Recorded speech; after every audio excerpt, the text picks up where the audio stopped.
So controversy reigned at Caymanas Park on the Heroes Race card after the stewards disqualified first past the post take a punt ridden by Lady Jack Samantha Fletcher in red, white and blue for interference to third past the post My Sunshine ridden by Omar Walker in blue and white, with the race going to second past the post Salute with title chasing jockey Radish Rahman in yellow and white. But everybody, including Stevie Wonder, saw that the initial interference came from My Sunshine against Take a Punt, and it was from that initial interference that everything happened.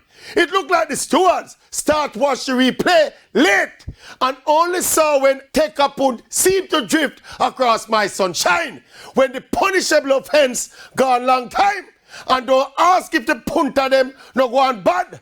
The race card was abandoned after the second race. Now, who do we blame for this? The commission for appointing incompetent stewards, the punters who behave so bad, or the stewards who all of them need glasses. Need glasses. They need